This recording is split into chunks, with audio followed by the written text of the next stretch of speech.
Me, baby, I'm your camera. Oh, we're back on air. Welcome back to Rubbin Minds. I'll have a word with my producer after this, but great to have you back. Final lap, we have a lovely, lovely lady in the house. And when she walked in, I was like, Oscar, you're married, so yeah, just calm down. Good to see you. Good to see you. So how have you been? I've been all right. I think last time we saw was the shopping. Yeah, you were shopping. Mm-hmm. We've seen after that, but that one stuck with me. And here's Waje, shopping, no makeup, hair everywhere. Didn't recognize her. And you still look great. So I was like, what kind of winch is this one? Well, people don't know that. But you know, like, I'm usually... all the makeup, yes, because it's too much when you do it every day. Be like Alicia Keys now, just go on makeup droughts. My brother, that is a scam. Great to have you on the show. Can't remember last week I officially chatted, but been following your story. You've been busy. You've been I mean, humanitarian, music, and everything in between, and being a great mom as well. You know, I mean, your daughter is just she's. Like, I want to go and quickly have a son, you know, just put in. Yes. Have you been getting these photos for her already? My brother, some people don't know that me, I got every weapon in the world, man, from pump action, gun, grenades. People be like, hey, is it you that marry her? I say, it's not your business. Wait till she's at that marriageable age. For now, we are sticking to education. But you've done so well. Some women don't like the terminology single mother. What's your take on that?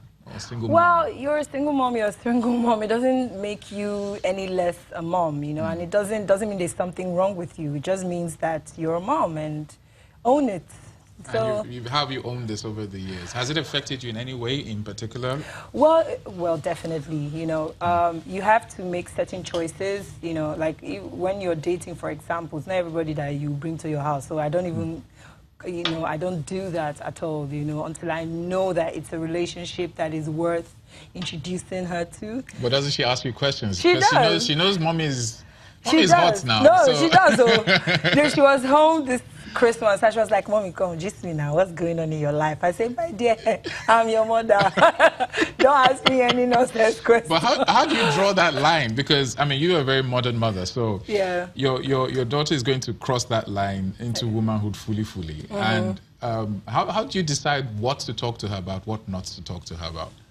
I think initially when she started, when she was much younger, you know, I found it a little bit difficult to discuss things like that with her. You know, being a woman, you know, the opposite sex. You know, I had to involve my friend Oma myself because I remember the first time she became a woman. You know, I cried, and they're like, "What's wrong with you?" But I'm so happy for you. I'm so happy for you. Now let's talk about Safe House. I mean, it's a project you've been extremely passionate about. Yes. And how's that going?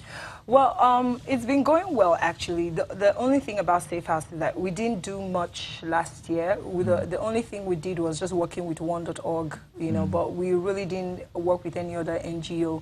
So we're trying to structure a little more so we're more efficient and not work with just one, but as different, because Safe House, the whole point is we collaborate with different NGOs to help, you know, sort of laud what their causes, you know, and we were only able to work on health last year. So this year we're hoping that we can do more and be... All right, and congratulations on Available. Thank you. Yemi Alade. Yes. Two power women, powerhouses. How did that collaboration come? Both of us are coaches on The Voice Nigeria. So I was going there actually. Yeah, so let's... I know how it is when you're working with, you know, people of like minds. It's so easy to just go into the studio. We stay in the same flat, you know, like we're at the same hotel. And, you know, if the please tell me Tim is not anywhere near there, please. He's, I told Timmy that we even disgrace himself because behind the scenes of that video shoot, Timmy was there eating the cupcake that I was using for props. Nobody will be surprised. Well, him and his yard people. So yeah, it was just fun. We started vibing, and she just said, you know what, this vibe where we vibe may not waste. And I thought, you know what, was it vibing in essay or was in an essay actually? Fantastic. Yeah, so we recorded in essay. Who wrote the song? Essay. We both wrote the song. We both wrote our verses on the song. Yeah. I'm happy to see this collaboration. It doesn't really happen all the time at that magnitude all the time. Female, you mean? Yeah, you have other big names. You have, I mean, you don't know Maumi already. Yes, I've worked with Tiwa. So I'm like, who else is there out there to work with? I'm a fan of the ladies, man, because lately they've been doing a lot of work, you know, and it's not just Nigeria as well. So I'm just open to working with people that, you know, we vibe well. And if you notice, most of the ladies I've worked with are people that I call friends. Yeah. So it just makes it easier. And commercially, how does that translate? Because we know the system of royalties and profit sharing, and I mean, I was talking to an executive, a music executive, where, yes, you guys might be friends, but your record labels are the ones that will come and say, look, what's going to who? Yeah. How do you sort that out? Well, strangely, Yemi and I's conversation, we're signed under the same management, so that sort of works for us, you know. But the thing is, we're getting to a world where, you know, there's more structure in the industry. So as long as you wrote your verse, you keep your royalties, you keep whatever is supposed to come to you, you know what I mean? Though it didn't used to be like that before, because when you pay the money, you pay for video, pay for everything. In your mind, you're like, I better make that money back. And your eye don't see anything. Hey, my eye don't reach here. You don't reach here. Now you're an essay, and of course I'm sure you're mixing with different with new talents, new acts, new system, new structure. How has that affected your perception of doing music in Nigeria?